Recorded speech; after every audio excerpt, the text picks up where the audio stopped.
The summer of 1987 hung heavy over the village of San Cristóbal like a wool blanket soaked in heat.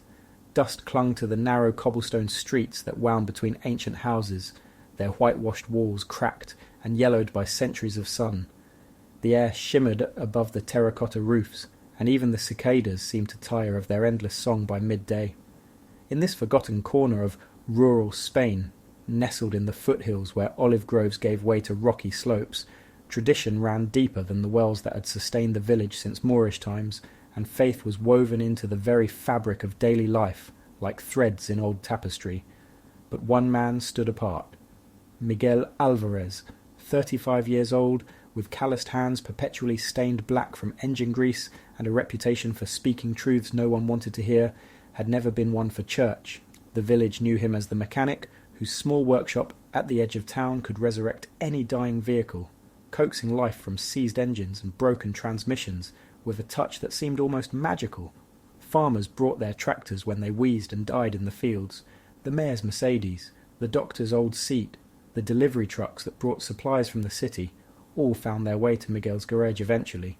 But the villagers also knew him as the man who scoffed loudly when old women crossed themselves at his blasphemies, who made jokes about the saints during festival days, who hadn't attended Easter Mass in a decade. His father, rest his tormented soul, had beaten religion into young Miguel with a leather belt and closed fists. Every Sunday Mass a prison sentence, every prayer a shackle around his child's throat, every question met with violence. By the time Miguel buried the old man at 23, he had buried his faith with him in that hard Spanish earth. Superstition, he would say, spitting the word like spoiled wine whenever someone mentioned God or the Virgin or the countless saints that populated the village's spiritual landscape. Stone idols and fairy stories for people too afraid to face reality. We're born, we live, we die. That's all there is. The villagers whispered about him in the cafe, in the market square, after Sunday Mass when they gathered in small clusters outside the church. They called him troubled, lost, even dangerous. But they needed him. Their machines broke down constantly in the unforgiving heat, and Miguel alone possessed the knowledge to bring them back to life. So they tolerated his atheism the way one tolerates a dog that bites. Useful, dangerous, best kept at arm's length and never fully trusted. But tolerance, like drought-stressed crops, has limits. On a scorching evening in late July, when the sun hung low and red over the distant mountains like a wound in the sky, Miguel stumbled out of the village tavern with wine coursing hot through his veins and anger burning even hotter in his chest. His wife Carmen had left him that morning, packed 2 suitcases while he slept off the previous night's drinking, and taken their 3-year-old son Diego with her. The note, propped against the coffee maker in their small kitchen, said simply in her careful handwriting, "I cannot raise our child in a house without God. I cannot watch you destroy yourself any more. Forgive me." The rage that had simmered in Miguel for years, rage at his father, rage at the church that had enabled his father's cruelty, rage at a universe that seemed designed for suffering, finally boiled over. He found himself standing before the church of San Cristóbal, though he had no memory of walking there. The ancient building's stones glowed amber in the dying light, their surfaces worn smooth by centuries of wind and rain and the touch of countless faithful hands.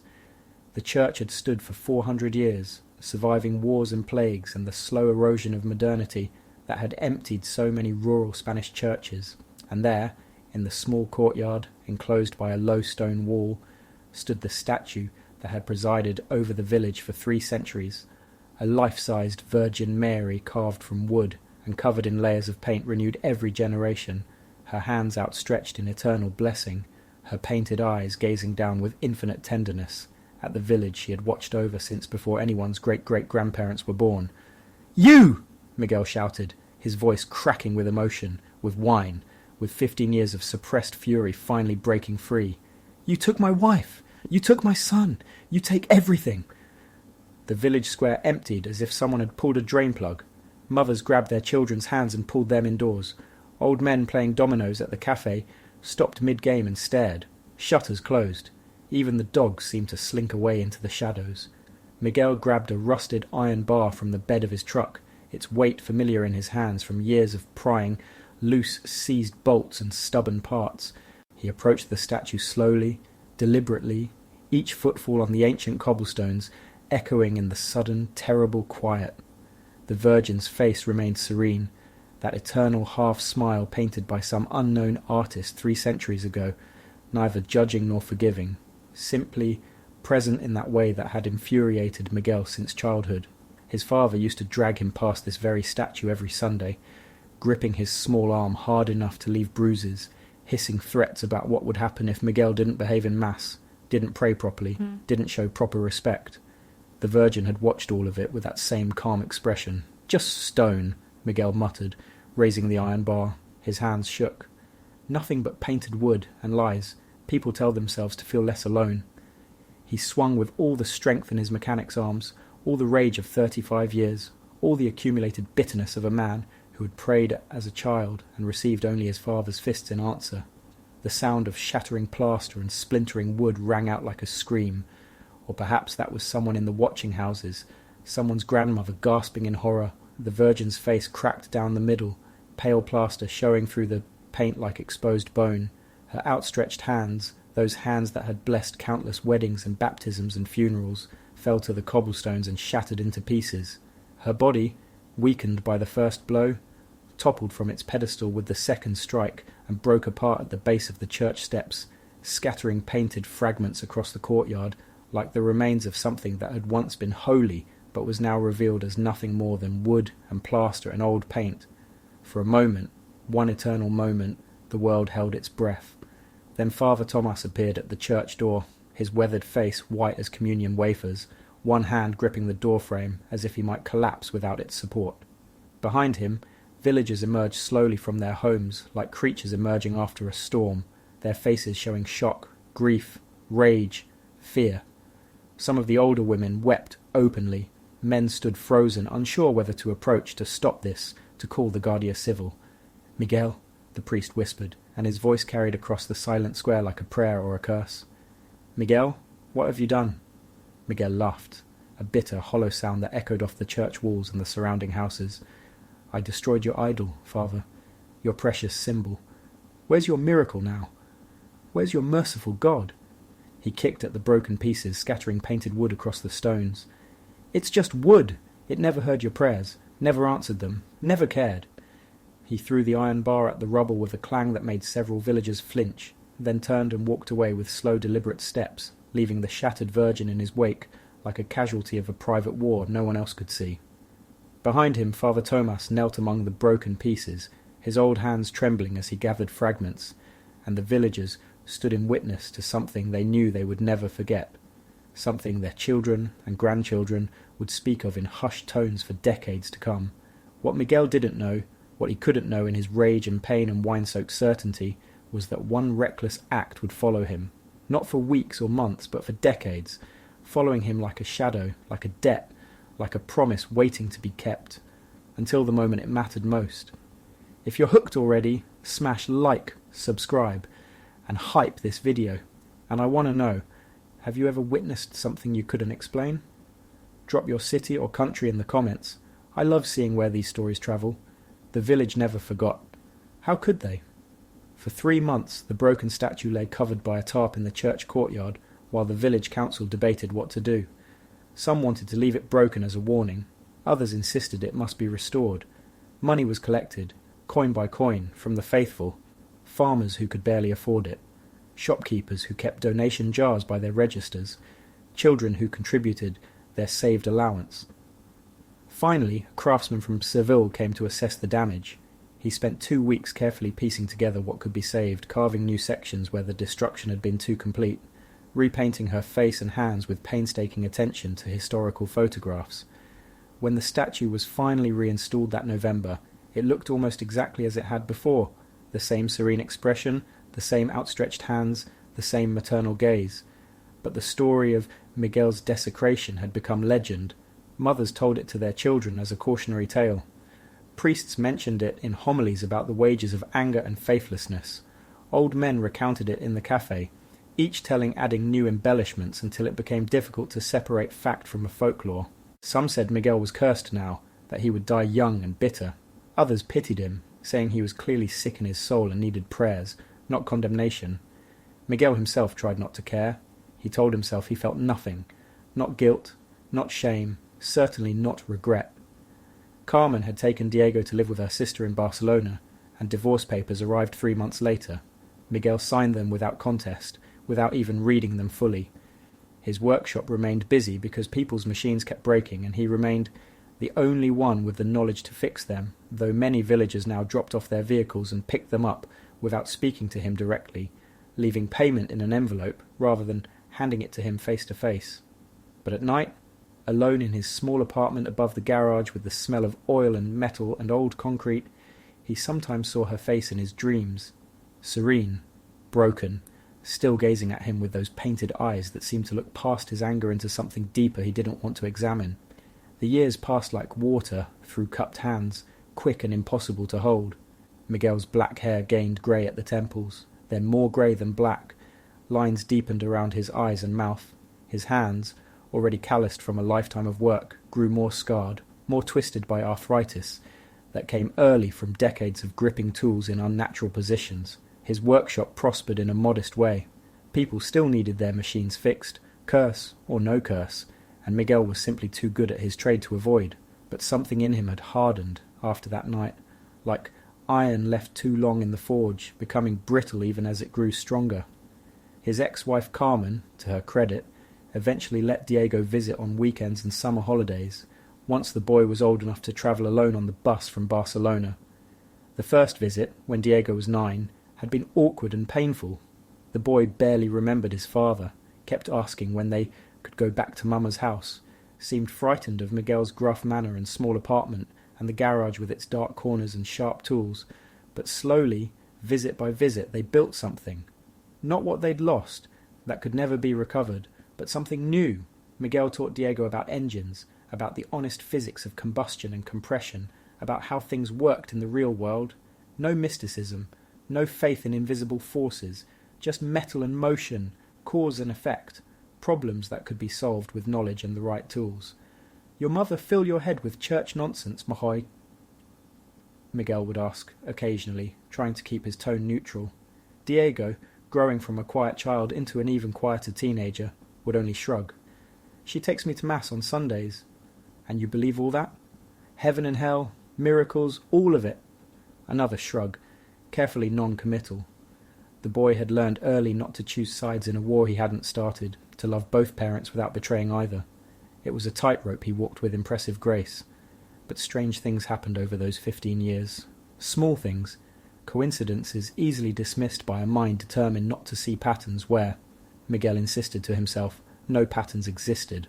Once, when Diego was 12 and visiting for summer holiday, a rusted engine hoist chain snapped directly above Miguel's head as he worked underneath a truck. The heavy metal hook, swinging downward with lethal force, should have cracked his skull open, but Miguel ducked at the last instant, moved by some instinct he couldn't name, some warning that had no rational source, and the hook buried itself in the concrete floor where his head had been a heartbeat before, hitting with such force it cracked the floor and bent the hook itself. Diego, who had been handing him tools, stood frozen in shock, and Miguel tried to laugh it off, tried to explain it as good reflexes, tried not to think about the fact that he'd heard nothing, seen nothing, had simply moved.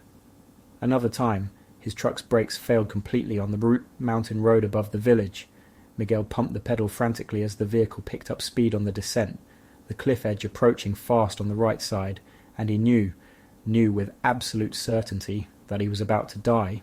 He could see it happening, the truck leaving the road, the long fall, the impact. But then a boulder that he could have sworn hadn't been there the day before, he drove this road weekly and knew every curve, blocked the shoulder of the road, and his truck slammed into it instead of sailing over the cliff. The impact was violent, left him bruised and his truck's front end crumpled, but survivable. When the tow truck driver arrived, he kept saying, "How did that rock get there? I've driven this road 1,000 times. That rock wasn't there yesterday." A heavy wooden beam fell in his workshop while he was alone late one night, dropping from where it had been stored in the rafters for years. It missed his head by centimetres, so close he felt the wind of its passage. A fire started in the old electrical panel one afternoon, flames licking at the ancient wiring, but extinguished itself before spreading. Just went out, against all logic, as if someone had thrown water on it, though no water had been near. A venomous snake, the kind that sometimes slithered down from the rocky hills in summer, coiled in his toolbox one morning. He reached in without looking, his hand passing within inches of its head, but the snake never struck, just remained coiled and still until Miguel finally saw it and carefully removed the toolbox to the yard. Little accidents, potential deaths, narrow escapes that accumulated over the years, like coins in a jar. The villagers, those who still spoke to him or spoke about him, whispered that the Virgin was watching still, that her broken hands still protected, even the one who destroyed her, that she was giving him chances, opportunities to repent, to change, to come back to faith before it was too late. Miguel dismissed it all as coincidence, as the natural randomness of an indifferent universe. Things broke, accidents happened. Sometimes you got lucky. There was no pattern, no meaning, no divine hand reaching down to guide or protect. To believe otherwise would be to crack open the door he'd sealed shut 15 years ago, to admit the possibility that he might be wrong about everything, and Miguel couldn't afford that. His certainty was all he had left. He almost believed it. But sometimes, in the deepest hours of night when the village slept and even the dogs were quiet, he would wake with his heart pounding and sweat cold on his skin, the image of that serene, broken face floating in his mind's eye. Those painted eyes looking at him with neither anger nor forgiveness, just that patient, eternal gaze that seemed to see everything and wait for something Miguel couldn't name, and he would lie awake until dawn, unable to shake the feeling that something, someone, was indeed waiting for the moment that would change everything. October 23rd, 2002. Diego was 18 now, preparing for university entrance exams, no longer the quiet child or careful teenager, but a young man on the edge of the world, freshly licensed to drive and bursting with the reckless confidence of youth that believes itself immortal. He had come to visit for the autumn holiday, and Miguel had surprised himself by how much he looked forward to these visits now, how the garage felt less empty, with Diego there asking questions and learning, soaking up knowledge about engines and tools with an aptitude that made Miguel proud in ways he rarely admitted even to himself. "I'm heading to Santoro for Javier's birthday party," Diego said that evening, jangling Miguel's truck keys. "Is it okay if I borrow the truck?" Miguel looked up from the carburetor he was rebuilding. His first instinct was to say no. The roads were dangerous at night. The truck was old. Diego was young and inexperienced.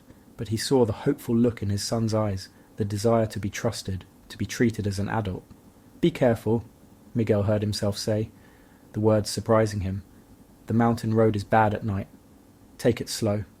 Diego had grinned, that wide, easy grin that reminded Miguel painfully of Carmen. "Don't worry, Papa. I learned from the best mechanic in Spain, remember. I'll take care of her." They were the last words Miguel would hear his son speak for what felt like a lifetime. At 11:47 p.m, Miguel's phone rang. He'd been dozing in his chair, the television flickering with some late-night program he wasn't watching. The sound cut through the quiet apartment like a blade. The voice on the other end belonged to an officer of the Guardia Civil, professionally calm in the way that meant something terrible had happened, that careful, neutral tone they taught at the academy for delivering devastating news. "Senor Alvarez, this is Officer Ruiz with the Guardia Civil. There's been an accident involving your vehicle." Miguel's world tilted, the room suddenly wrong, the air too thin.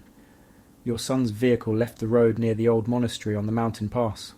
We're sending rescue teams, but I need you to understand the situation is serious. The vehicle is on a ledge approximately 70 meters down. It's very unstable. We're doing everything we can." Miguel didn't remember hanging up, didn't remember grabbing his jacket, his keys, running down the stairs and to his neighbour's truck, pounding on the door until the man appeared in his nightshirt, confused and alarmed. Didn't remember the desperate explanation, the borrowed keys, the race through empty nighttime streets, the monastery road. Everyone in the province knew it. A winding snake of crumbling asphalt that clung to the mountainside like a parasite, with a drop of 200 metres on one side to the rocks and scrub brush below. It had been on that road since medieval times, built by monks to connect their monastery to the village, and it had barely been maintained since the monastery closed in the 1960s. More than one person had died on that road over the years. Crosses and faded flowers marked the spots where vehicles had gone over, where families had lost sons and daughters, husbands and wives. When Miguel arrived, the scene was chaos, carefully choreographed by flashing red and blue lights that strobed across the rocks and trees like a hellish disco. Police cars, An ambulance, 2 fire trucks, all parked at awkward angles on the narrow road, their emergency lights painting everything in alternating colours. Officers shouted coordinates into radios. Rescue workers in high-visibility vests peered over the cliff edge with powerful flashlights that carved tunnels of light through the darkness below. Miguel abandoned the borrowed truck in the middle of the road and ran to the precipice, pushing past an officer who tried to stop him. He looked down and his heart stopped.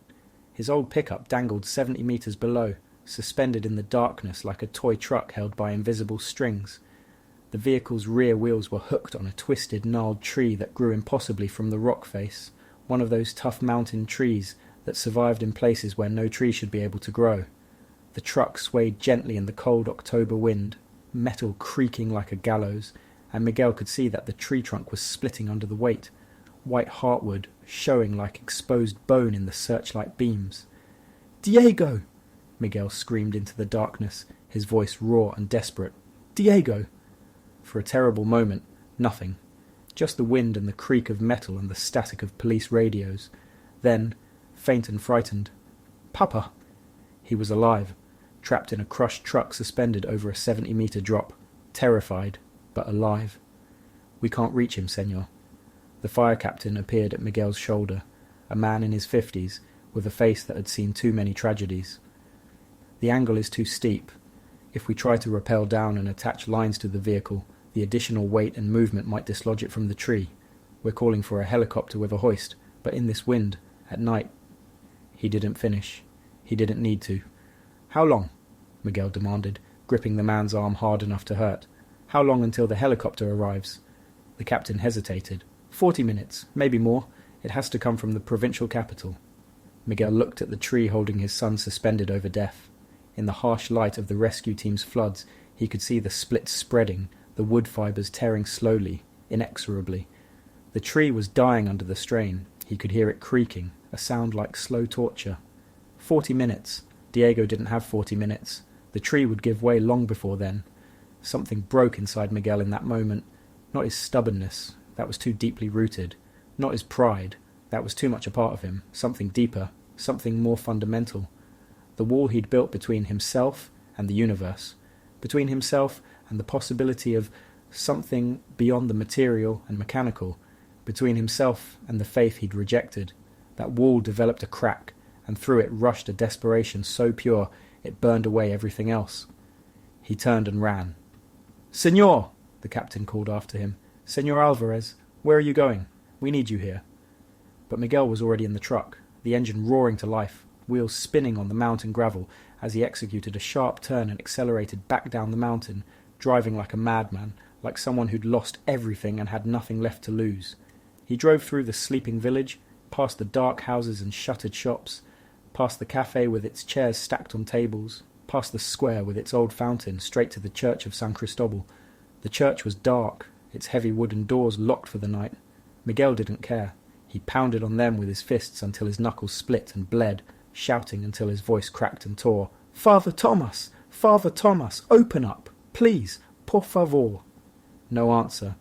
Either the priest was too deep in sleep to hear, or he was choosing not to respond to the madman pounding on the church doors after midnight. Miguel turned frantic, and there she was. The Virgin Mary, restored and repainted, standing in her courtyard shrine beneath a small protective awning, the same serene expression he'd seen in his dreams for 15 years. The same outstretched hands he had shattered with an iron bar in a moment of drunken rage. The same patient, eternal gaze that had watched over this village for 3 centuries and more. Miguel fell to his knees on the cold cobblestones, the same stones where fragments of her broken body had scattered 15 years before. "I know I don't deserve to ask," he said, and his voice was a broken thing, stripped of pride, of anger, of 15 years of protective armour, stripped down to nothing but desperate naked need. "I destroyed you. I mocked you. I've spent my whole life denying you, denying everything you represent. But my son..." His throat closed, tears he hadn't cried in decades, not at his father's funeral, not when Carmen left, not through any of the losses and failures of his adult life, burned down his face like acid. "Please, if you're real, if any of this is real, if there's anything beyond what I can see and touch and fix with my hands, save my son. Take me instead if you want. I deserve it. Punish me. Strike me down. But Diego, he's innocent. He believes. His mother raised him right. He prays. He goes to Mass. He's everything I'm not. Please." The statue stood silent, moonlight painting shadows across her painted features, the same paint applied by that craftsman from Seville who had painstakingly restored what Miguel had destroyed. "I'm begging you," Miguel whispered, bowing his head until his forehead touched the cold stone. "I broke you, I know. I was angry and drunk and stupid, and I hurt you, and I'm sorry. I've been sorry every day, even when I wouldn't admit it. But please, don't let him die for my sins. Please." A gust of wind swept through the courtyard, stronger than it should have been, carrying with it the scent of flowers, impossible in late October, when everything was dying, when the trees were bare and the gardens dormant. The votive candles in their red glass holders flickered, but did not go out, their flames bending sideways but holding steady, and Miguel felt it. Not a voice, nothing so clear or simple as words spoken into his ears. Not a vision, no blinding light or angelic choir, just a presence, vast and gentle as an ocean, settling over him like a mother's hand on a fevered child's forehead, a sense of being seen, truly seen, every flaw and failure and secret shame laid bare, and yet not condemned, a sense of being known in a way he'd never been known, not by Carmen, not by his own father, not by himself in the mirror each morning, and despite everything, despite all his failures and rage and destruction, loved. Loved anyway. The presence seemed to whisper without words, imprinting directly onto his heart in a language that had no sound. "Go back. He will live. I have never left him. I have never left you." Miguel looked up at the statue through his tears, his vision blurred, and for just a moment, one impossible moment, the Virgin's painted eyes seemed to catch the moonlight and shine with their own internal radiance, and her expression seemed less like paint on wood, and more like something alive, something present, something that had been waiting patiently for 15 years for him to finally break and ask. He ran back to the truck, his legs shaking, his hands trembling as he started the engine. When Miguel returned to the accident site 25 minutes later, nothing had physically changed, and yet everything was different. The rescue crews still stood helpless at the cliff edge, their searchlights still illuminating his truck suspended in the darkness. The helicopter still hadn't arrived. Diego's truck still dangled on that splitting tree, still swayed in the wind, still creaked with the sound of imminent collapse. But Miguel felt different, calmer, certain in a way he'd never been certain about anything in his adult life. He pushed through the crowd of emergency workers, ignoring their protests. "Let me talk to him." "Señor, please step back. Just let me talk to my son."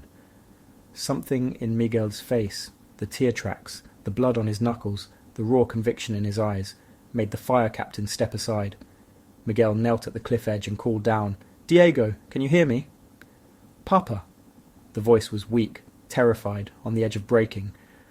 "Papa, the tree is breaking. I can hear it splitting. I can feel it. Papa, I'm so scared." "I know, son. Listen to me. You're going to be okay." "How do you know?"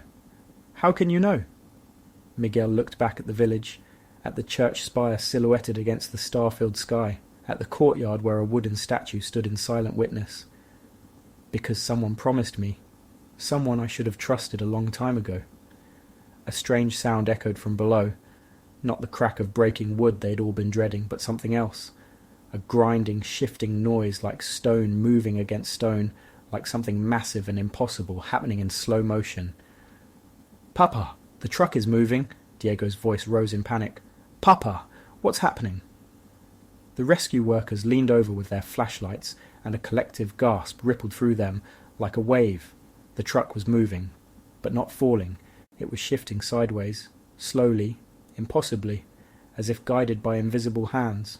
The rear wheels remained hooked on the tree, but the entire vehicle was sliding along the rock face, moving parallel to the ground rather than dropping, travelling horizontally across the cliff face, in defiance of every law of physics and gravity that should have sent it plummeting to the rocks below. "That's not possible," the fire captain breathed, his professional composure cracking. "There's nothing moving it, no wind strong enough, no shift in the tree position." But Miguel knew. He knew. The truck travelled 15 metres across the sheer rock face, moving with impossible gentleness, as though cradled by unseen arms, as though carried by someone who loved it and its precious cargo more than words could express. It settled onto a wider, stable ledge with a final metallic groan, and the doors, crumpled from the initial impact, jammed shut according to the laws of twisted metal, suddenly popped open on their own with a sound like a sigh of relief. "Now!" the fire captain shouted, shaking off his shock, years of training taking over. "Move! Move! Move!" Rescue workers scrambled down with ropes and harnesses, reaching Diego within minutes. They pulled him up carefully, checking for injuries as they climbed. When they brought him to the top, Miguel could see his son was bruised, his face scratched from broken glass, his hands shaking violently, but miraculously, impossibly uninjured, not even a broken bone, though the truck's cab was crushed on 3 sides, and the steering wheel had been driven backward into the seat. Miguel crushed his son in an embrace that squeezed out all the fear, all the years of distance, all the words he'd never known how to say. Diego clung to him, sobbing, shaking, alive. "I don't understand," Diego gasped against his father's shoulder when he could finally speak. "Papa, how did the truck move? There was nothing pushing it. Nothing. I felt like someone was carrying me, like gentle hands just lifted the whole truck and set it down somewhere safe. Like someone was there with me the whole time, telling me without words that everything would be okay, that you were coming, that I wasn't alone."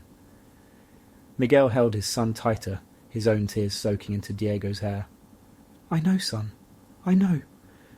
Behind them, the rescue workers gathered at the cliff edge, staring down at the impossible path the truck had travelled. One of them, an older firefighter named Carlos, who'd worked mountain rescues for 30 years and had seen bodies pulled from wreckage more times than he could count, crossed himself slowly, deliberately, something he hadn't done since childhood. "In 30 years, he said to no one in particular, his voice hushed with awe. "I've never seen anything like that. That truck should have fallen. The tree was split clean through. You can see it from here. The wood was separated. There was nothing holding it, nothing physical. And then it just moved. Sideways, like someone picked it up and carried it." The fire captain nodded slowly, his clipboard forgotten in his hand. "I'll have to write a report. They'll want to know what happened. I'll write that the vehicle shifted position due to... He trailed off, unable to finish the sentence, unable to write the lie that his eyes and training told him should be the truth, but that his heart knew was nothing close to what had actually happened. "Due to divine intervention," Miguel said quietly, and every head turned to look at him. "Write that, because that's what happened. Write that the Virgin Mary saved my son, because she did." In the days and weeks that followed, the story spread through San Cristóbal like wildfire through dry grass, then beyond to neighbouring villages, then to the provincial newspapers, then to the regional news. The rescue workers, despite their professional training and natural reluctance to speak about things that defied explanation, couldn't help but tell what they'd witnessed. The Guardia Civil measured the scene in daylight, photographed the split tree still clinging to the rock face, documented the impossible path the truck had travelled across sheer stone, and filed reports full of careful, evasive language that avoided the word miracle, but couldn't avoid the reality of what had happened. Diego recovered with remarkable speed. Too quickly, the doctors at the hospital said, their medical training at odds with what they were observing. By all rights, he should have been traumatized, unable to sleep, replaying the accident in nightmares for months or years. Instead, he seemed peaceful, almost serene, as though the experience had given him something rather than taking it away. He told his mother, who came from Barcelona on the first train the next morning and stayed for 2 weeks. He told his friends, who gathered at Miguel's garage to hear the story firsthand. He told Father Tomas, who listened with tears in his old eyes. He told anyone who would listen, and his story never changed in the essential details. "I wasn't alone in that truck. I felt her. She was there with me, as real as anything I've ever felt. She didn't speak with words, but I understood. She was telling me that I was safe, that my father was coming, that I was loved, that everything would be all right. When the truck started moving across the rock face, I knew it was her. She was carrying me. She was saving me." Miguel changed in ways both subtle and profound, obvious to anyone who had known him before, but impossible to categorize or explain simply. He didn't become loudly religious, didn't suddenly start preaching on street corners, or trying to convert anyone, or claiming special knowledge of divine truth. He didn't become sanctimonious, or self-righteous, or join any particular religious movement, but he changed. He began attending Sunday Mass, entering through the heavy wooden doors he'd once pounded on in desperate prayer, sitting in the back pew at first with his head bowed, then gradually moving forward over the weeks and months. He never sang the hymns. His voice was too rough, too long unused for such things, but his lips moved with the prayers, and tears often tracked down his weathered face during the consecration. He helped maintain the church grounds, using his skilled mechanic's hands to repair doors that stuck, fix broken tiles on the roof, restore the old iron gate that had rusted shut. When Father Tomas asked him why he devoted so many hours to this unpaid work, Miguel simply said, "I owe a debt I can never fully repay, but I can try." The Virgin Mary statue in the courtyard received fresh flowers every week without fail. Miguel brought them himself, kneeling before her each time, saying nothing aloud, just remaining present in that space. Grateful, changed. Sometimes other villagers would find him there, in the early morning, before his garage opened, or late in the evening after. He'd closed for the day, his calloused hands folded in prayer, his head bowed before the statue he had once destroyed. One evening, in early December, almost exactly 2 months after the accident, Father Tomas found him there and sat beside him on the stone bench worn smooth by centuries of pilgrims. "She forgave you long before you asked, the old priest said gently, his voice soft in the twilight. "You know that, don't you?" Miguel nodded slowly, his eyes still on the statue's serene face. "I think she was protecting me all along. All those close calls over the years, the chain that should have killed me, the brakes that failed, the beam that fell, all of it. I thought it was luck, coincidence, random chance. But it wasn't, was it?"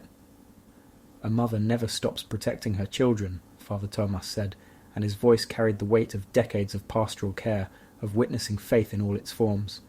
"Even the ones who reject her, even the ones who hurt her, even the ones who break her heart. She keeps watching, keeps protecting, keeps loving, waiting for the moment when they're finally ready to see." Miguel's voice was thick when he spoke. "Why? Why would she save my son after what I did to her? After I destroyed her image, mocked everything she represents, spent 15 years denying her existence?" The priest smiled, his weathered face creasing with something like joy. "Because that's what love does, Miguel. Real love, divine love. It doesn't keep score. It doesn't demand worthiness or perfection before it gives. It doesn't wait until we deserve it. It just gives and gives and gives, and waits patiently for us to finally be broken enough, desperate enough, humble enough to accept it." They sat in silence for a long moment, watching the votive candles flicker in their red glass holders, listening to the distant sounds of the village settling into night.